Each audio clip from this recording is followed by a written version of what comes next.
Hello, Sean. Hey Melba, how's things? Good, but it's not showing my camera.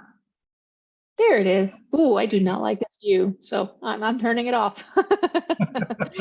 Sorry. Yep, turning it off. That's why I don't use the webcam on my computer a lot. It's just a weird angle. It's like going up. Yeah, Yeah. Anyways. yeah, it's a problem with laptops. I think they just they put that camera in such an awkward position. Yeah, yeah. Especially because I'm pretty short, so my desk is most desks are pretty tall, and so in order for me to reach the floor with my chair, I actually have to sit lower than much lower than the desk. So it's kind of like even more awkward sometimes. And then I put like, yeah. Anyways, I'm rambling about this, but not It's the intent. one of those things where I've been working remote for quite some time now, and to the point where there are people I'm working with who I've never met in person, and I've been working with them for several years. And yeah, when you do kind of resolve that situation, you go and meet people, you suddenly find out exactly how tall people are, which is a complete surprise most of the time. Yeah, yeah. Yeah, I found out actually, go my ahead. boss was 6'7" at one point, and it was like that was a shock. Yeah, it's weird when you see your colleagues for the first time in person and you just envision them to either be short or tall, and they're like the complete opposite half the Yeah, time. and half of that is just down to how they position their camera. It's Yeah, yeah. I am definitely not tall. Not in the least. I'm gonna see if Gilbert or Marcella want to join because they've been talking about this offline and in the thread. You want to join the hybrid discussion? Well, sort of like it's somewhat I feel like they're still related, not quite the same thing, but right. okay. Anywho, um let me remember switching gears here. Hybrid means open source software plus proprietary software, and how do we handle that? Yeah, Correct? Yeah. So what are we trying to accomplish, I guess? Um, yeah, yeah. So that's kind of an open and interesting question. I can tell you what we're trying to accomplish at mhm. Active State, and that is we are trying to basically provide builds with our proprietary build system of open source components that we're ingesting from outside. And also at some point, well, we're already doing it actually, is actually being able to allow users to insert their own source code into our build system as well, which is proprietary and protected. So Okay. yeah, we're using a mix of kind of open source and proprietary, both ingredients that are coming through our system, and also there's a mix of open and closed source in the build system itself. Yeah, yeah. And I want to bring up because I was trying to convey that in some of my diagrams, but it was going to make it extremely messy. And so I was trying to figure out a better way of showing that. So Yeah, I'm trying to open it up so that way I can refer to it. Um, nope, that's not it. Okay, here's salsa. So here, let me share my screen. Hi, Marcella. Thank you for joining. Hi, can you hear me fine? Yep, yep. yes, Okay, thank you. Okay. Um, I was trying to do like a simple, like, hey, you have a hosted repo, maybe it's hmm up in the cloud and that's where your repo is, and but that repo contains code that would call the open source package in the internet, right? Or you can have a private repo that does the same thing, right? It's all behind a firewall, proprietary, still calls open source out in the internet. yeah, But then you have well, what if, because NIST, SSDF actually talks about this, is having an approved software repository of vetted code or vetted software components. And so we are thinking of going completely internal like Red Hat, where we will vet the open source packages we use. Right. And once we vet them, they're housed inside and they can only be retrieved from inside. You can't retrieve the packages from outside. Yeah, I mean, we have a very similar system in that we, all of our builds come from a mirror that we create internally of external packages. So basically those packages are ingested by one pipeline. And then, we just have the source there, and then all the builds happen off of that repository rather than off the original repository on the internet. Yeah. So how do we, and I've been trying to think about this, right? It's like if there's something where it's almost the same as a self-hosted unknown repo, right? You don't really have full visibility necessarily. So how do you address SLSA in this scenario when it comes to provenance?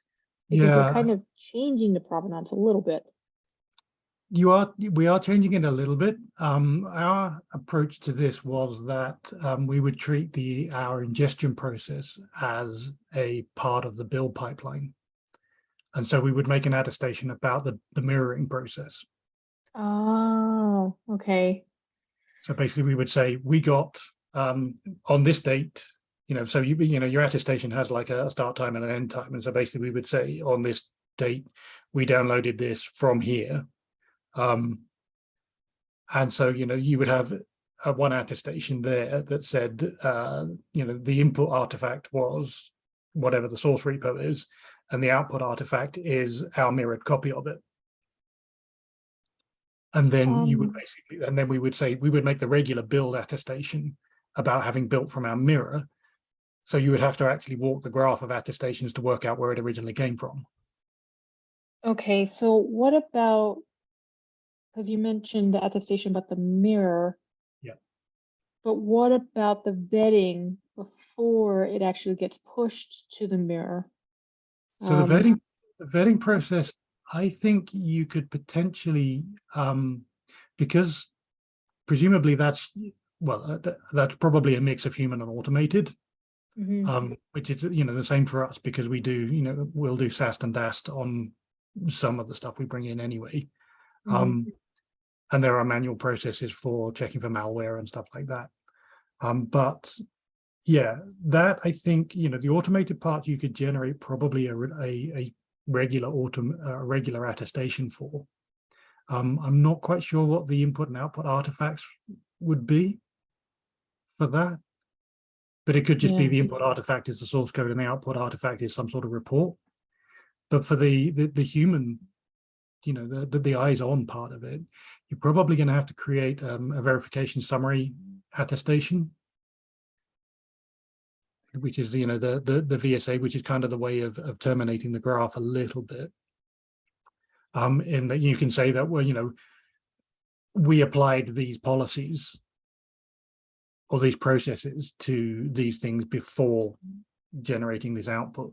So basically, this is a way of saying we did this. If you trust us to do it, then everything's fine. But your trust in the artifact is dependent on our say so in some in some level. Yeah. I shouldn't say human, I should say manual.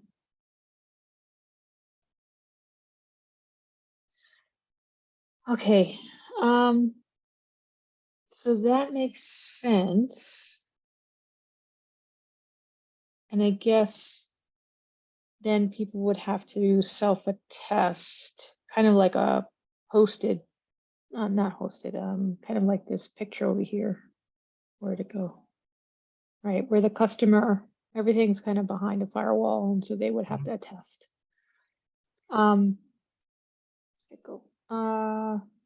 So can I jump in for a second? Go. Because I think, at least from what I've understood, we have certain projects that we don't self-host potentially, but still go through this vetting process. And then we just have like a vetted, we essentially just have a very long list or kind of database of projects and the different statuses that, or vetting statuses that they have. And when this expires, so I'm wondering if this is almost a third scenario, because because a lot of the projects that are vetted are not necessarily sort of pulled into an internal mirror, but rather sort of they remain on GitHub, but it's sort of recorded where they are and when they were vetted by whom, and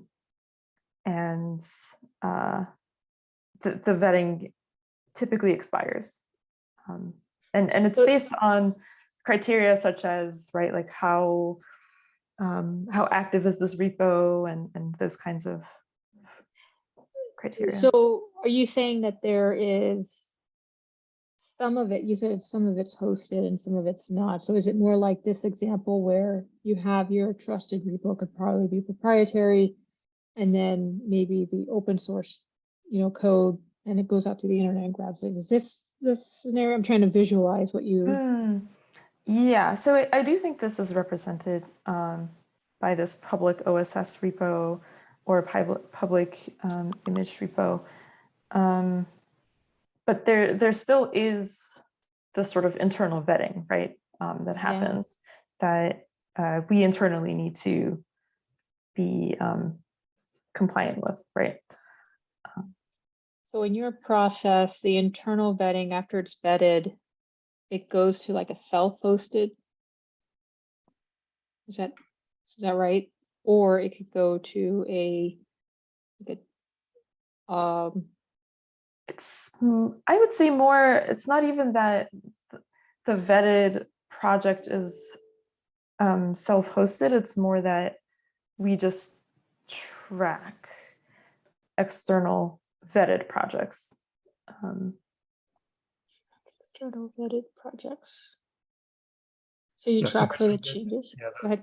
The process of using them, Yes, is actually we draw them direct from the upstream repo, but the vetting is attached to the external repo rather than a local self-hosted mirror. Yeah, that sounds right. Okay, can you repeat that so I can draw sticky? I'm a very visual person, so if I can't draw something, I have a hard time understanding. So basically, the internal vetting presumably produces a record that's held internally at Intel, which is attached to the upstream repo. Okay. Yeah. So basically, there's a database of kind of repo, presumably, repos, commits, releases, whatever. Yeah. That Intel have internally, and that kind of describes their level of trust in the upstream repo. Got it. Okay, so then when you're doing a build, you're essentially checking this database when you're going to go pull a piece of software, and if it says yes, go ahead, then it pulls it down, and if it says no, then it'll stop the build. Is that? I'm actually not 100% sure about that aspect. Okay. But certainly for the release process, throughout the development and the release process, we do check this repo or this list. With for approvals and build. I guess release. Yeah. Okay. I would say during development, maybe. I don't know to what extent different groups might pull this record automatically versus not. I think this is another decent use case for the verification summary attestations as well, because it's like those attestations are for this has been through some sort of trusted process, and all the VSA is a document that says this particular thing has passed this particular process. It's not actually a record of anything that automated that happened necessarily. It's just that this is good to go, and if you trust the entity that made the VSA, you can trust the claims made in it. Okay. Yeah, I would definitely agree with that. So I'm trying to think about, I guess for the proprietary code, right, there's some sort of internal repo over here, right? And so this would check for this. And then this is, I guess, what's calling the build environment, right? But that build is trying to build this piece of code, right? So build, product X or something like that. And then it goes checks if okay, then it goes and it goes, yay, nope, nope.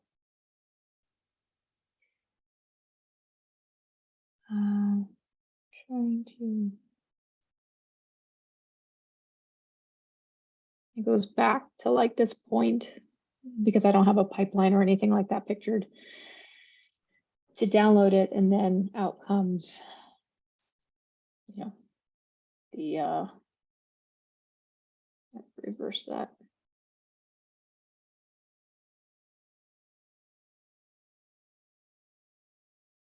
There you go. And then out comes a signed, tested build and build artifacts. Is that kind of the flow? I think that would be an ideal flow, yes. Yeah.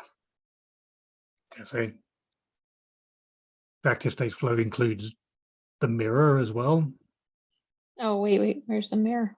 So yeah, this kind of looks more like, what Marcella was describing here. Yeah. And ours has, that's Okay. ours Okay. uses an additional step to basically take a snapshot of the OSS repo at the point at which it's vetted Got it. Yep. and mirror that snapshot. Okay, so then there's another process, or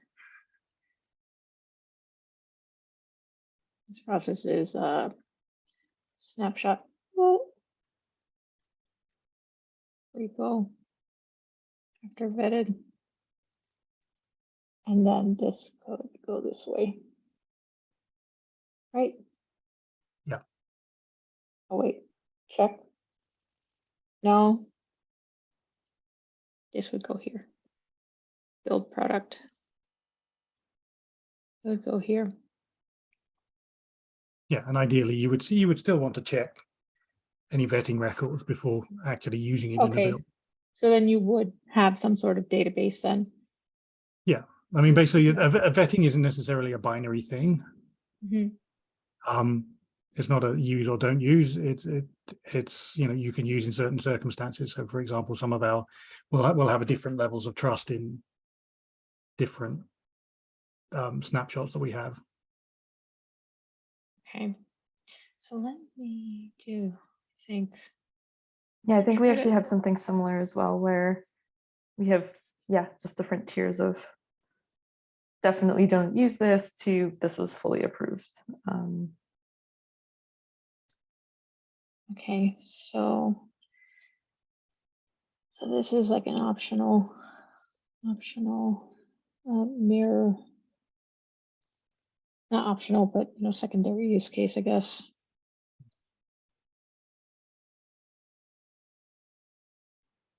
The internal vetting it records it, then maybe really it snapshots it after. And then once it's done snapshotting it,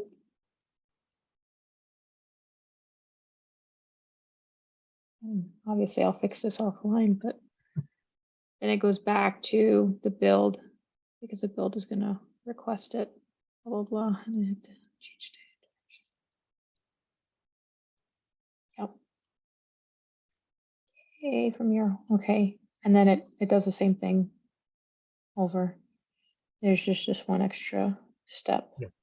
That looks right. Yep, basically. Okay. And then this could be hosted or not hosted. I'm trying to think of the where is it? Like these, right, where your stuff is hosted versus not. And this looks like it would be, sometimes it might be this, right? Like there's a public open source repo. So how do Yeah. you attest a source? Well, I mean, that's part of the problem at the moment, is that, you know, we're not getting the source level attestations. And, you know, that's why we're talking, I guess, in the specification meetings about not including the source stuff in v1.0 of SLSA, because at the moment, you know, the level of trust we can put in an upstream repo in stuff that we download is pretty much tied to how much we trust the download process and the repo maintainer's ability, you know, the repo hoster's ability to maintain what it is that the authors have expressed in their code. So yeah, there's an integrity part there that we have no control over. And there are no attestations for at the moment, which is why, you know, the source code stuff is going to be important as we go on. But, you know, we're not at the point yet where we can really say, you know, we produced we've got a good documented chain of custody all the way from the author's fingers through to, you know, the bits that we actually install. We haven't got that yet, and we won't have until we get the source side of this kind of locked down. All we can say really at the moment is that we got this snapshot of the source code at this date. It matches this checksum. If there is any authenticating data like a signature or something like that on it, when we downloaded it, we have a copy of that and we verified that. But beyond that, we can't say that the code is what the author actually produced because they've made no attestation to that. What about, and hi Gilbert, thank you for joining and feel free to jump in. Hey, what, guys. what about, you know, if we use additional, I would suspect that if the community is doing like scorecard and CII best practices and things like that, then they're probably going to provide an attestation, but let's just assume that they don't. And if we run, you know, some of these tools against it, that would potentially increase the trust level if the score is okay. Yeah, I think that would I think if they're not making attestations themselves directly or something that's translatable into an attestation, we can make attestations on their behalf to a certain extent based on what we know about the upstream repo and the project. So we can make it, we could make a verification summary attestation saying that we believe, you know, these things upstream of us are secure because, you know, they've got this good scorecard or they've done well with, you know, OSS Gadget or something. But beyond that, you know, we can't actually make any attestations unless the author is making them themselves directly. What, I mean, sorry, I know I'm just jumped in here and I'm trying to understand what we're trying to accomplish. I think I understand. But what if day one we don't, we just post, hey, we don't validate this repository.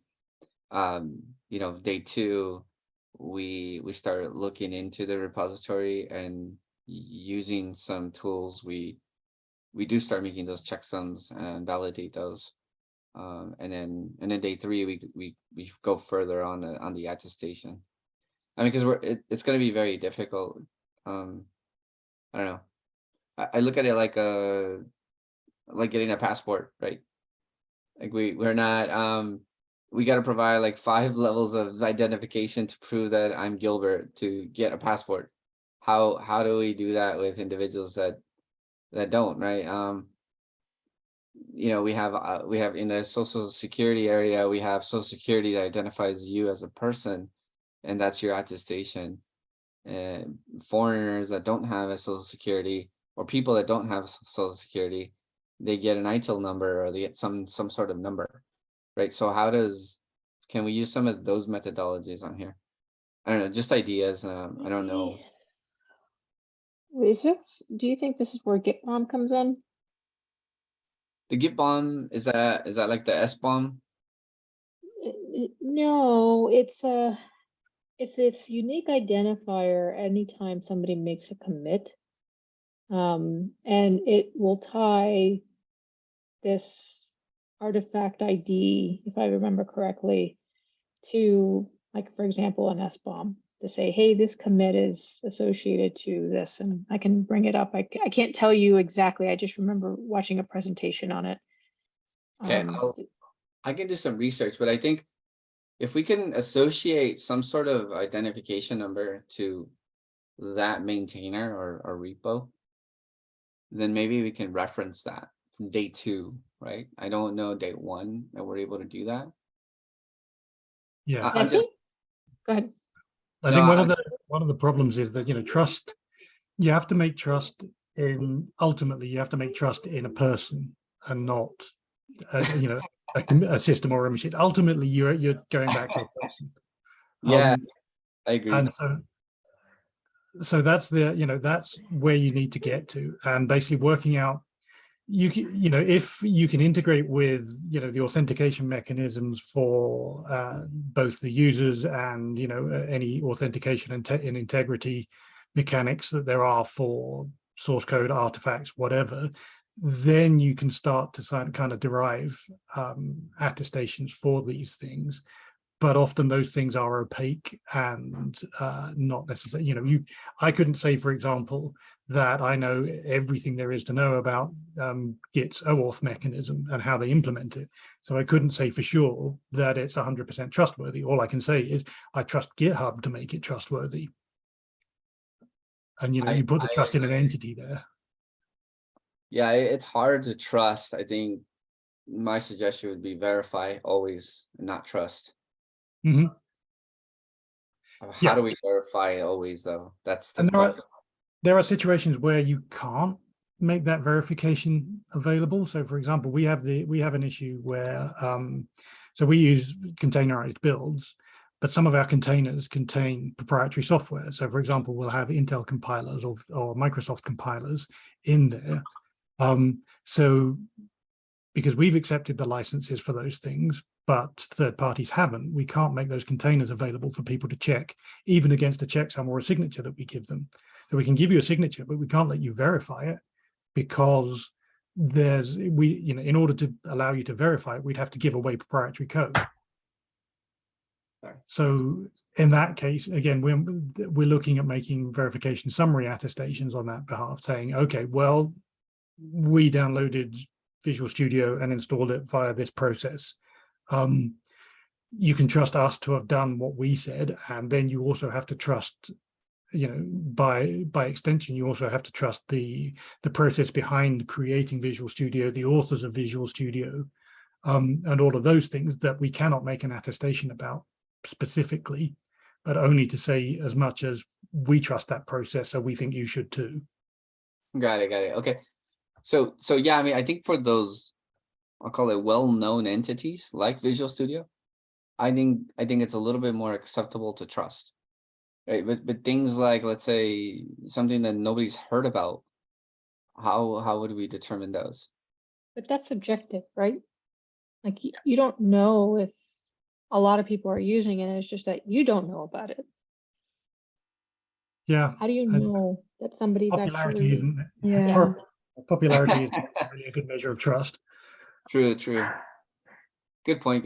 Thanks. Stand corrected. Yeah, it's too subjective to measure popularity. I know there's been interest in, like, well, the stars of a project or the watches of a project or how many forks or downloads. For what it's But- worth, Microsoft are apparently intending to provide attestations for things like Visual Studio and for the operating systems that they run on. nice. So that, that's something that we can fall back on a little bit further. But again, it's making attestations about proprietary code, which you can verify in terms of you can verify the integrity of the attestation, but you can't actually verify the integrity of the things it's making attestations about because it's proprietary code. And Correct. that's fine. That would be expected. Yeah. I'm just wondering about the open source, because if we can gather all the data about the open source repository, because we have the history of commits, we have the maintainers, we have the contributors, we can technically build the software to Yeah. say we built this software from source. And so from that perspective, no one's tampered with it, but we may not, and we've scanned it, etc. So we don't see any vulnerabilities. Doesn't mean that there's not a backdoor or something like that. And maybe there is a known unknown. I know there's that concept for SBOMs. I mean, there is that, you can say that and say, yeah, okay, well, I've got this list of contributors, but what you've actually got is a list that GitHub has told you are contributors. Yes. So at that point, you need to trust GitHub to accurately record those, and also to actually represent them to you. So yeah, there are points at which this information could be tampered with that you have no visibility into, and that's something we're going to have to live with. But yeah, and that what we need to work out is how we can make attestations about those processes without exposing, the content of the processes themselves. If you're Nix, you can do that because you can go all the way back to the kernels, and everything you use is open source. If you have a mix of open source and closed source software, you need to be able to make attestations on it, and then basically, just like if you are downloading and installing a piece of software, you have to have trust in the software authors without necessarily being able to audit their code. You need to be able to trust that they're making attestations about their code without necessarily being able to inspect it.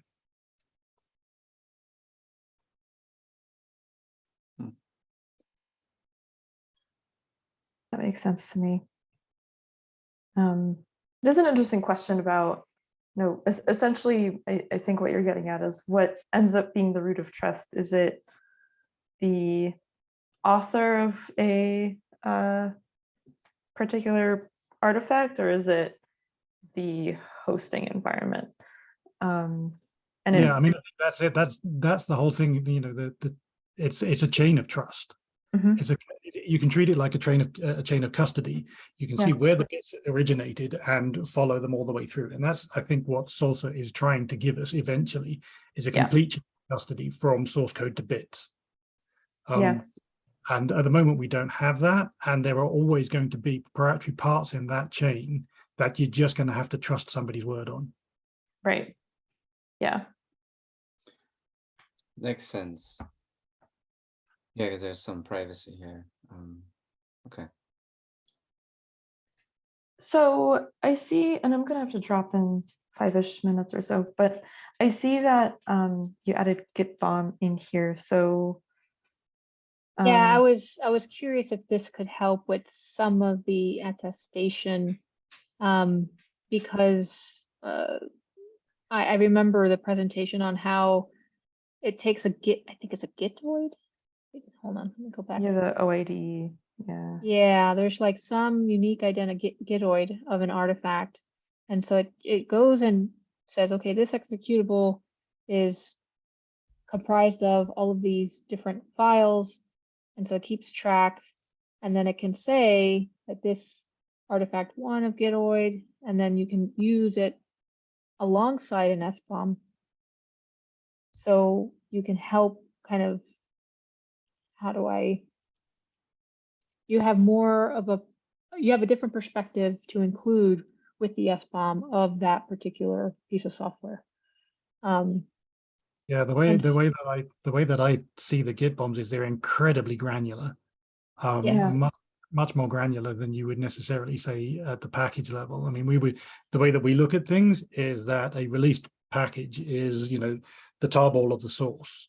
And that's our kind of input artifact, whereas the Git bomb will go down to, okay, so within this source code, there are these make files, there are these C or Go files that produce these object files that then get linked into these libraries, which then gets linked into this executable, which is a level of detail that I'm not sure everyone is particularly interested in, and is also exhausting to walk. If what you're actually trying to do is follow everything down to the individual source files, walking that graph for something as complex as just even Python or Ruby is exhausting, because they will have dozens of dependencies on other packages which are built of hundreds or thousands of C source files.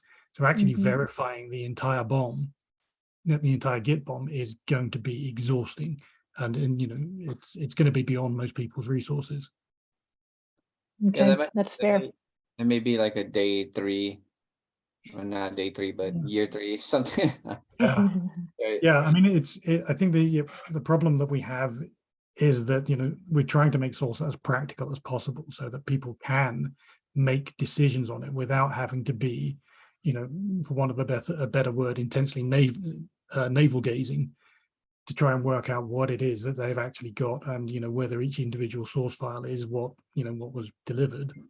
So yeah, you can go that deep, and ultimately, if you really want to check everything right down to, if you're a military customer or government, then perhaps you want to go that far, but I suspect most cases you won't. Okay.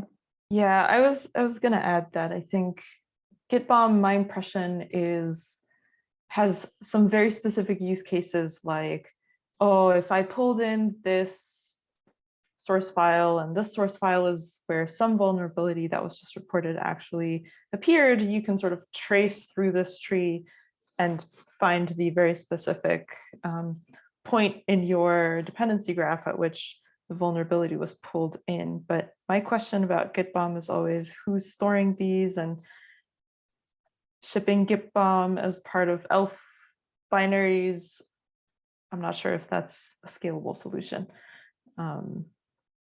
So yeah, I think as Sean was saying, I also view Git bomb as a very use case specific tool that not necessarily everyone will be able to tap use. into. Yeah. Makes sense. Ultimately, when an author releases a package, they are releasing that package as a bundle of the source code, and so they are effectively at that point attesting to the integrity of the bundle as a whole, rather than to each of the individual source files. So, but yeah, I mean, it's incredibly specific. It's useful in if you are going through an incredibly forensic process. But I think, most of the time you will say, okay, well, I found the bug. The bug is actually in this release of this piece of software.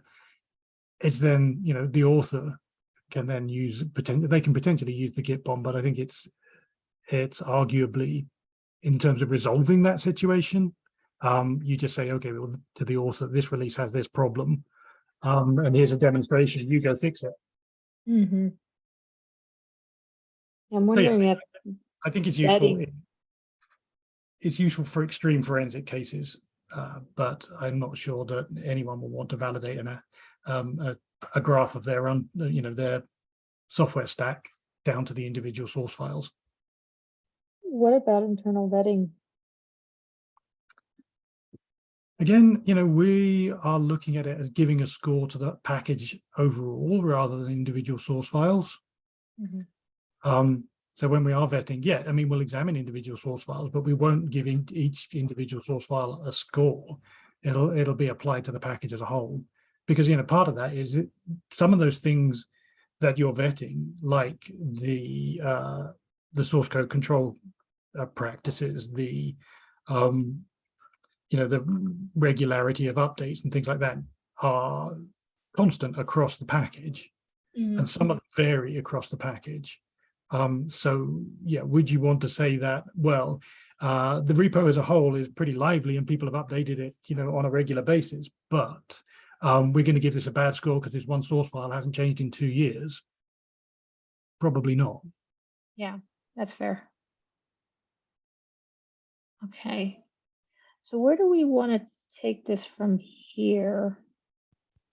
Where, so I know I came in a little late, so sorry if you had to repeat No yourself. worries. Where are we storing the data? Like, how are we registering all these Git repos? And my assumption is it's public GitHub, just GitHub, right? Not GitLab or Bitbucket or anything that's out there. I think, we have to be kind of repo agnostic Yes. for this, and we're just using GitHub as an example here. Okay. And some of the stuff, like the results of the internal vetting are stored internally rather than necessarily, publicly available. We can make them publicly available, and we will expose certain parts of it through public interfaces. But yeah, the actual database isn't necessarily is held internally. At least, well, in the way that Marcella was describing it about Intel's process, they do that, and we have something very similar. So yeah, there's that part of it. I think all of this works better if it is distributed but discoverable, and that's one of the things that we're finding with the tooling group at the moment, is that discoverability is a real problem for attestations, and it's something we kind of need to address. Can you clarify?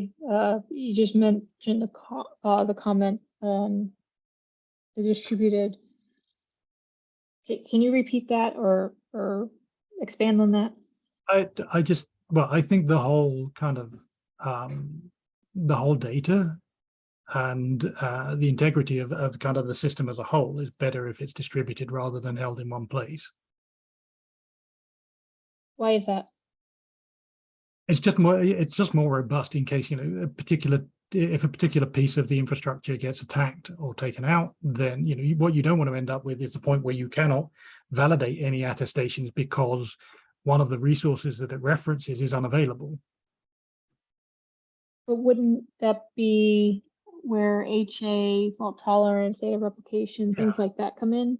Yeah, and that's the level of distribution I'm really talking about. It's not necessarily across organizations. Although when we're talking about attestations and things like that, it's maybe we're talking about some sort of distributed storage for that sort of thing, so that you can always get at both the artifacts and the attestations about them. But yeah, HA is kind of one solution to it, at least within an organization. Okay, yeah, because I was thinking, if we think about, hundreds of products all operating with their own little,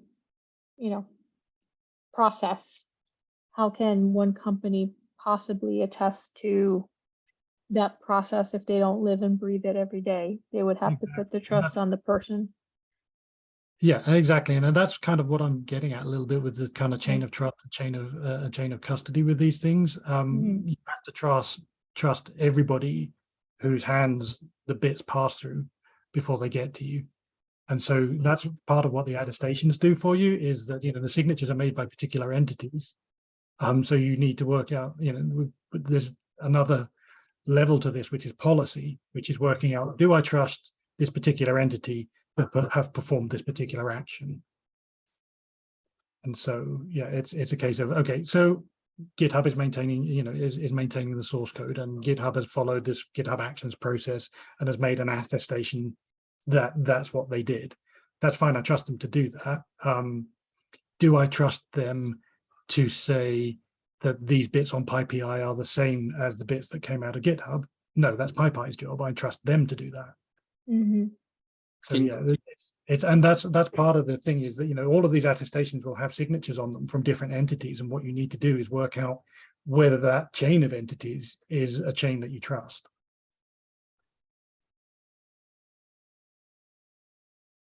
I'm trying to think about what this does to any business or even a consumer, right? You're not going to be able to go through that entire chain of trust. especially when you have potentially thousands of dependencies, Yes. potentially all open source, right? So how do we make it easier or more consumable or digestible, I should say?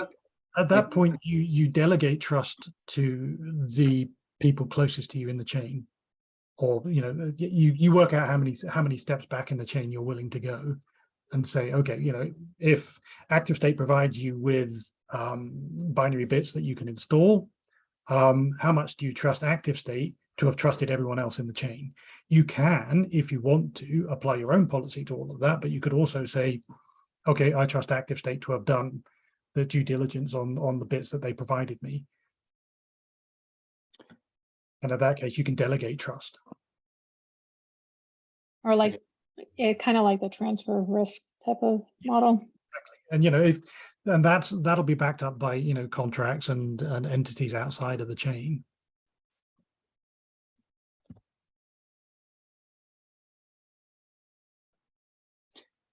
So would we, I guess, just kind of thinking about this a little bit more, it's difficult to, like you said, right, Mel, there's a lot of businesses out there, a lot of packages, a lot of different binaries, executables.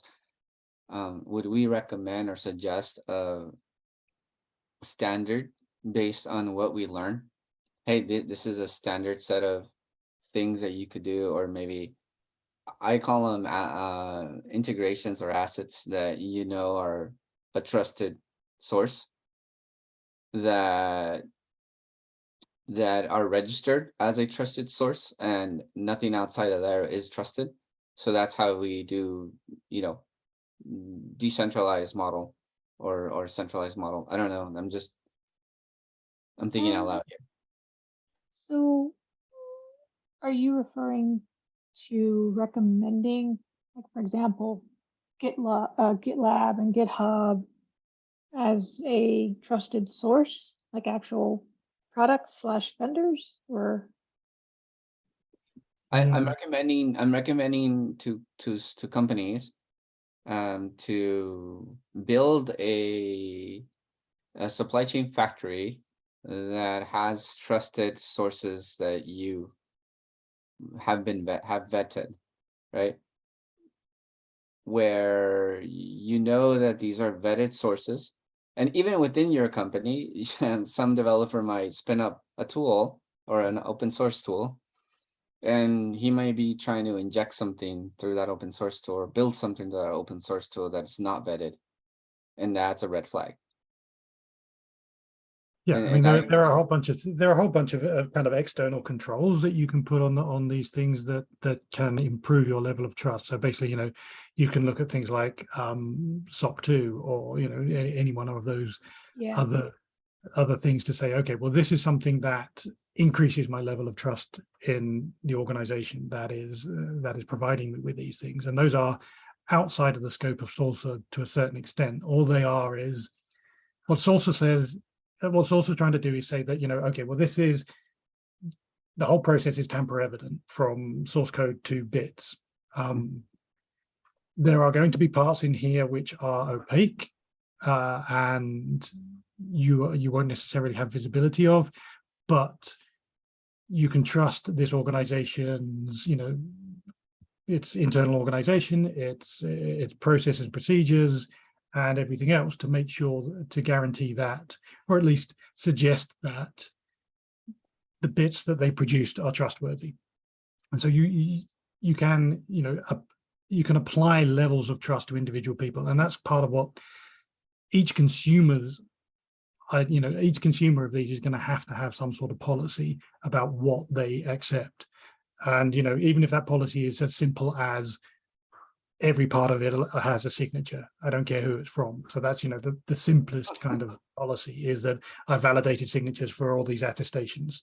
And then more complex gets okay, well, this individual made this attestation about this process, and we've got an internal database or list of whatever of who is trusted to do what.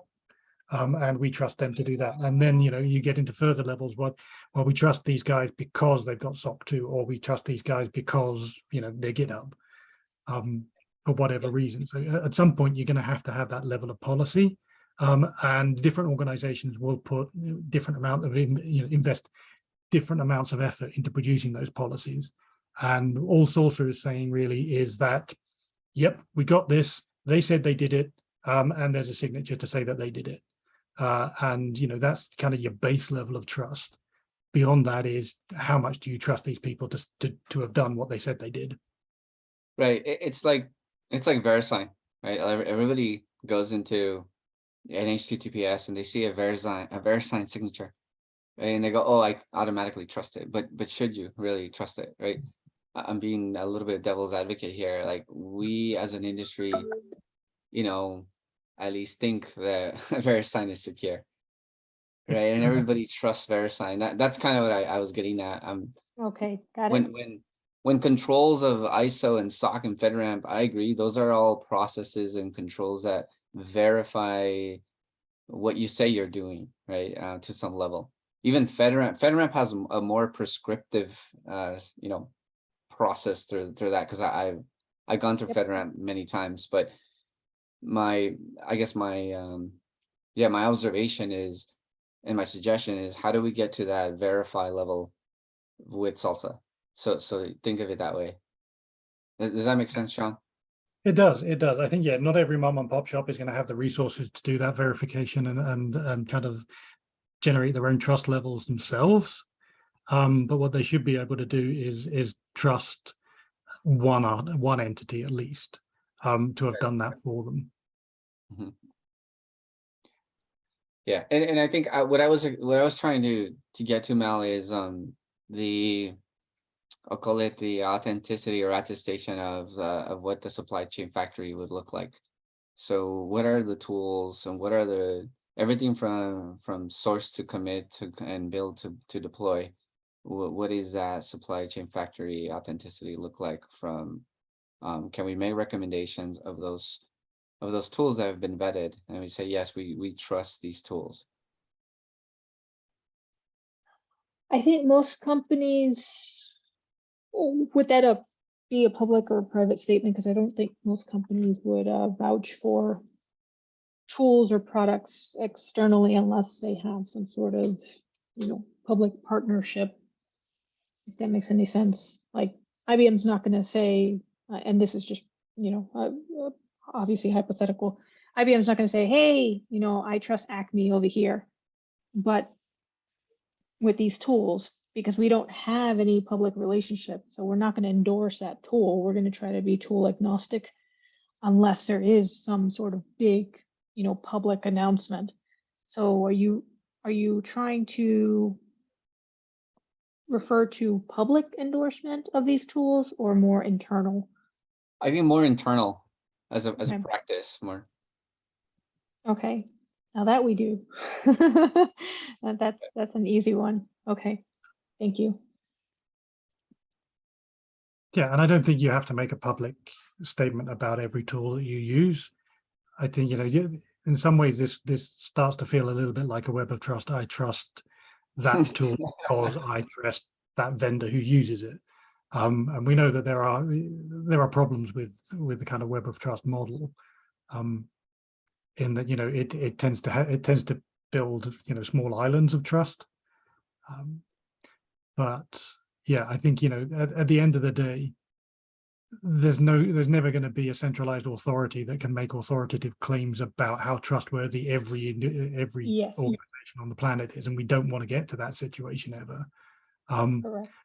But I think it's a case of, okay, well, so at some point you have to trust people who trust other people, and that's kind of how society is structured, in that you have to trust some people to do things that they say they're going to do, and if they trust other people to do other parts of what they're doing, then you have to trust them by association.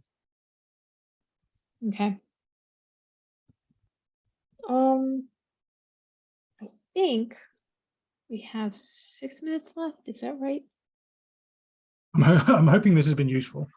No, I do think it's been useful. It takes me a while to process. Like, I'll probably process this conversation over and over in my head for a while to try to think about how to apply what was said. and then it kind of starts connecting. So I don't usually get it at the beginning. It takes me a little bit. I'm trying to well, think. Go I'll ahead. be available for any clarification you need anytime. So Okay, thank you. So what's next? I can post this, the notes that I took in like a PDF and post it, right? Obviously needs to be cleaned up, but what do we think is like next step / action items? I think this is, let's take a summary of this to the specification group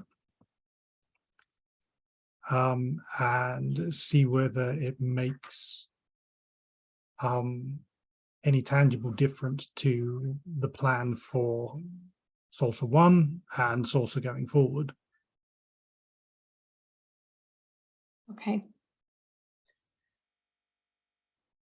Okay, that sounds reasonable. I mean, I think it should.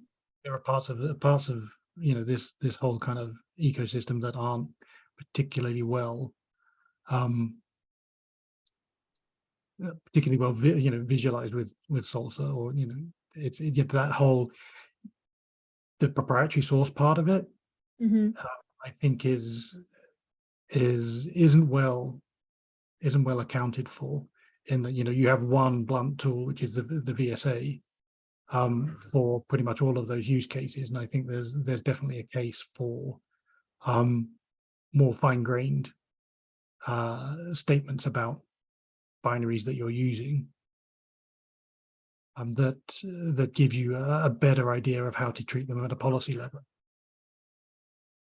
Makes sense. Anything else you can think of, either Sean or Gilbert?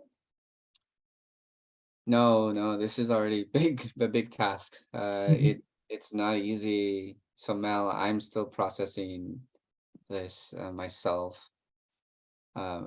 Yeah. So if you want to, process it together or out loud. I was thinking that's where you were going, but I wasn't sure, so I wasn't going to say it.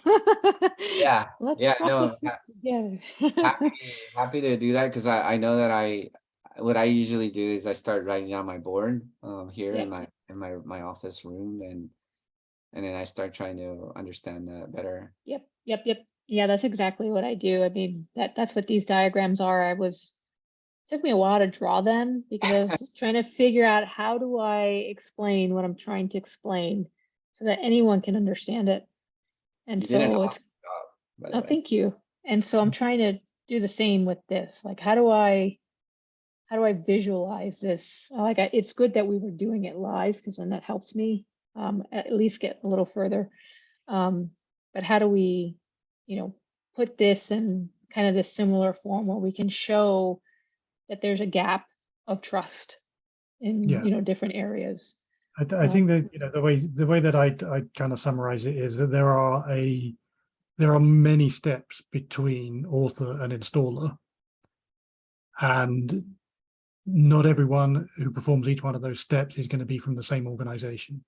So you'll have multiple organizations in for every one of those steps, potentially. Yep, that makes sense. Yeah, there's very many there's too many touch points, right? And you don't know the author behind those touch points either, right? They could have a malicious email address, right? There's no way to validate the email authenticity. It's more like Sean was saying, we just have to trust that part of the process, or it's hard. It's very hard. Yeah. The chain of trust, I think, is important. I think, but okay, so just to kind of summarize here, I feel like we're doing what kind of Google does a little bit, is they kind of just take a download of the entire internet and index those, and then they and then they crawl through it in a very fast form, and then they're able to like check things quickly. I think that's kind of the path we're going towards from an attestation, and our looking at vetting all these source code repositories. Yeah, it'll be interesting to see how many people will want to see this as a service, because they just don't have the what's it called? they don't have the resources, right? But I mean, this whole vetting Yeah, well, is kind of I think mandated. that's part of where the market for this exists, is that, you know, okay, you could, like with all open source, you could do it yourself, but you'd rather outsource that to someone else. Yeah. So maybe what it is, you know, maybe the kind of the touch point for end consumers is that they trust one step back in the chain, as in their vendor for whatever it is they're getting. And if they choose to ingest the open source themselves, then they need to trust a variety of vendors in effect. Yeah. I think it's Okay. I think it's good, right? If you go that model, Sean, right? Let's say a vendor is SolarWinds as one of those Mhm. vendors, and SolarWinds gets you know, he got hacked, right? And now that could, as part of the model, like SolarWinds can have almost like a credit check. Hey, SolarWinds is no longer at 800; it's now at 600 because Mm. it has this thing, right? I like that concept, at least, Sean. It's pretty cool. Yeah, I mean, it's a nice concept, but then somebody has to be Equifax in that in that scenario. We're the Equifax, right? Or we're supposed to be the Equifax.